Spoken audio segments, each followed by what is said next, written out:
नमस्कार, मैं अभी कोढ़ी गोला के नीमा गांव के में मौजूद हूं और यहां पर भगवान परशुराम की जयंती समारोह का आयोजन किया गया था। इस कार्यक्रम में पूर्व विधायक भाजपा के पूर्व विधायक मिथिलेश जी पहुंचे हुए थे, जिनके द्वारा एक तरह से ब्राह्मण समाज में एक तरह से आत्मसम्मान जगाने की कोशिश की गई और यह बताने की कोशिश की गई कि भगवान परशुराम उनके एक ऐसे वंशज हैं जो समय के साथ सब कुछ करने के लिए तैयार रहते हैं।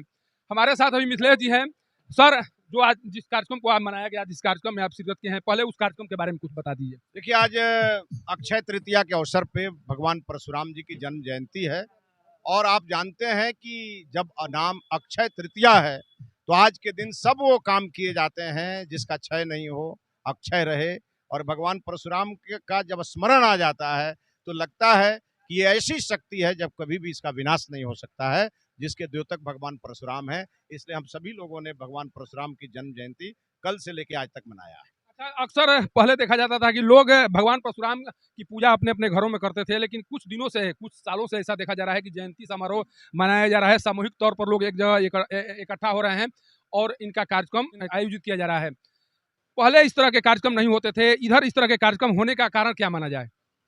देखिए, इसका भी कारण है कि पहले लोग पूजन किया करते थे, घर में करते थे। जब बड़ा समारोह होता है तो स्वाभाविक है उसको बाहर करना पड़ता है, जिसमें सबकी सहभागिता एक साथ होती है तो सब करना पड़ता है। और समय की मांग भी है कि ये लोगों को पता चले कि हम कौन हैं, हम क्या कर रहे हैं, हमने क्या किया है। अगर इन सभी चीज़ों की चर्चा होगी तो घर में तो रह के हो नहीं सकती है, इसके लिए फील्ड में तो आना ही पड़ता है। जैसे जैसे ये कार्यक्रम व्यापक होते जा रहा है, उस तरह से आरोप भी लगते जा रहे हैं। कहा यह जा रहा है कि पहले इष्ट देव के रूप में भगवान परशुराम की पूजा होती थी। उस समय जो पैदा होते थे वो मनोज तिवारी के रूप में सामने आते थे। अब जयंती मनाई जा रही है तो विकास दुबे सामने आ रहे हैं, लवलेश तिवारी सामने आ रहे हैं। इष्ट देव से प्रेरणा स्रोत के रूप में जो चीज जो अभी सामने आ रहा है, उसको आप कैसे देख रहे हैं? देखिए, वो सामने ये घटनाएं तो आते रहती हैं। जो जैसा कर्म करेगा उसको फल मिलेगा। उस पर मैं कुछ बोलने के लिए यहाँ आया भी नहीं। मैं इतना ही बोलने आया हूँ कि भगवान परशुराम जाति से ऊपर थे। भगवान परशुराम धर्म के अवतार थे, विष्णु के अवतार थे, भगवान शिव के अवतार थे। और जब भगवान परशुराम थे, जब राम थे, तब जाति थी ही नहीं, तब तो धर्म था। और ब्राह्मण को आज भी मैं कहता हूँ, ब्राह्मण जाति नहीं है, ब्राह्मण संस्कार का दूसरा नाम है, ब्राह्मण धर्म का दूसरा नाम है। इसीलिए अब तो चूंकि ये अभी कलयुग है और कलयुग में लोग समझते कुछ और हैं और कहते कुछ और हैं। हम एक ऐसे समाज में पैदा हुए हैं कि हम जो कहते हैं वही करते भी हैं। और यही कारण है कि कभी कभी हमारे साथ छल भी हो जाता है और उसके बाद भी हम निश्चल रहते हैं, निर्मल रहते हैं, अविरल रहते हैं। ये हमारी शक्ति है। जिज्ञासा है, जिस जिज्ञासा को लोग शांत करने की कोशिश करते हैं कि जब तुलसीदास रामायण की रचना करते हैं, उस समय ब्राह्मणों की पूजा करते हैं। प्रथम तौर पर उनका वंदना करते हैं, लेकिन आज श्राद्ध कर्म में भी लोग पूजा कराना नहीं चाहते हैं। जो पंडित हैं उनसे कुछ समाज के ऐसे लोग भी हैं जो उनसे पूजा करने से कतराते हैं।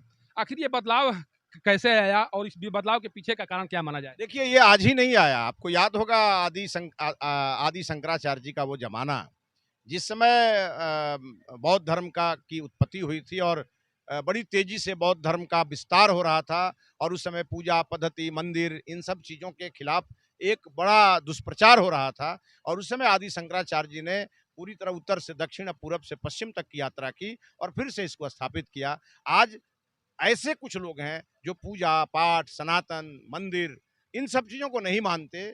लेकिन इसलिए वो नहीं मानते कि वो अज्ञानी हैं, इसलिए नहीं मानते कि उन्होंने उन धर्म की व्याख्या वो नहीं जानते। वो इसलिए नहीं जानते कि हमारी पूजा पद्धति को वो नहीं समझते।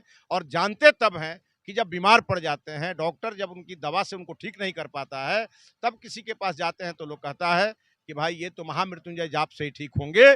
उस समय जब बेड पर पड़े रहते हैं और जब अंतिम यात्रा के लिए चलने वाले होते हैं, लेकिन उनकी आयु बची रहती है, यमराज के यहाँ से कॉल नहीं आता है, बुद्धि उनकी खुलती है और वो जाकर के जब महामृत्युंजय जाप कराते हैं और ठीक हो जाते हैं, तब वही हर जगह जाके कहते हैं कि सनातन ही सत्य है, धर्म ही सत्य है। इसीलिए चिंता मत करिए, ये ऐसे ऐसे जितने लोग हैं उनको भी समय पर ज्ञान हो जाए। एक अंतिम प्रश्न है।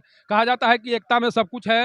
एकता को प्रदर्शित करने के लिए शायद इस तरह के कार्यक्रम किए जाते हैं। लेकिन जिस तरह से राजनीतिक हाशिए पर यह समाज अब पहुंचते जा रहा है, जिस तरह से एक तरह से कभी जीताराम मांझी इस तरह के कमेंट करते हैं ब्राह्मणों को लेकर, या ऐसे बहुत से लोग हैं रामचरितमानस को लेकर अभी जो शिक्षा मंत्री हैं उनके द्वारा जो बयान दिया गया, आखिर ये क्या दिखाने की कोशिश हो रही है? क्या ब्राह्मण अब उस स्तर पर आ गए हैं जिनके लिए इस तरह के शब्दों का इस्तेमाल किया जाने लगा है? देखिए, अज्ञानी लोग हैं जो बोलते रहते हैं और उनको लगता है कि शायद ब्राह्मणों पर बोलेंगे तो हमारा वोट बढ़ जाएगा। उनको ये मालूम ही नहीं है कि जो ब्राह्मण शादी कराता है वो श्राद्ध भी कराता है। और दूसरी बात और जान लीजिए कि जब भी ये बात उनसे ठीक से पूछा जाता है तो पलट भी जाते हैं। और ये बिहार में ही ज़्यादा हो रहा है, इसलिए क्योंकि बिहार में धर्म की सरकार नहीं है। आज उत्तर प्रदेश में जाइए ना, जहाँ पर तिलक तराजू और तलवार, इनको मारे जूते चार, इसका नारा लगता था, वो नारा लगाने वाला ही गायब हो गया है। तो जैसा राजा वैसी प्रजा। तो बिहार की जरा स्थिति ये है कि आज जिसको लगता है कि हमको वोट बढ़ाना है वो ब्राह्मणों पर बोल के चला जाता है, और उससे पूछा जाता है कि भाई तुम अपना इतिहास बनाओ, तो उसका अपना इतिहास से मालूम नहीं है, और जिसका इतिहास नहीं होता है उसका भविष्य भी नहीं होता है।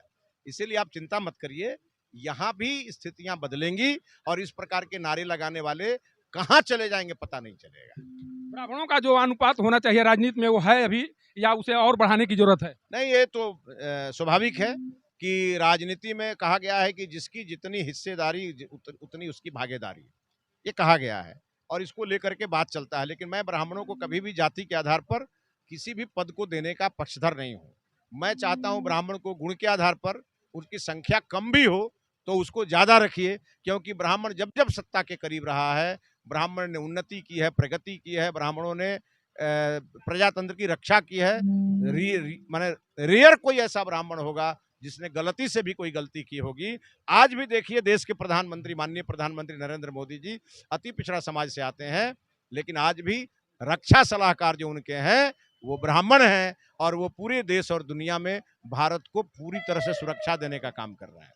देखिए, ये पूर्व विधायक मिथिलेश तिवारी जी हैं, जिनके माध्यम से आज इस कार्यक्रम को उस तरह से संबोधित करने की कोशिश की गई, जिस संबोधन के बाद अगर वास्तव में कोई इस कार्यक्रम से लगाव रखता हो या मानता हो कि भगवान परशुराम उनके एक तरह से प्रेरणा स्रोत हैं, तो इतना तो तय मानिए कि इस कार्यक्रम से जाने के बाद उनके मन में वो चेतना जरूर जगेगी, जिस चेतना की जरूरत अभी ब्राह्मण समाज को है। कारण कि जिस तरह से एक राहगीर के तौर पर भी लोग ब्राह्मण को टारगेट करके निशाना बना रहे हैं, उसको जवाब देने की जरूरत अभी आन पड़ी है। और ये जवाब तब तक से नहीं दिया जाएगा जब तक से मिथिलेश तिवारी जैसे लोग समाज में सामने नहीं आएंगे। कारण कि जब शिक्षा मंत्री रामचरितमानस पर प्रश्न खड़ा करते हैं तो उनको जवाब देने के लिए ऐसे ही लोगों की जरूरत है, और इनके द्वारा जवाब दिया भी जाता है।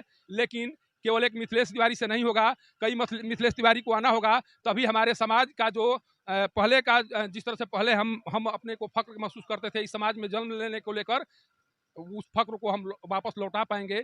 नहीं तो केवल कहने और करने तक ये कार्यक्रम सीमित रहेगा, और फिर उसी राह पर हम चल पड़ेंगे जिस राह के हम राही बनना चाह रहे हैं। निमा गांव से पब्लिक न्यूज के लिए सत्येंद्र चौबे की रिपोर्ट।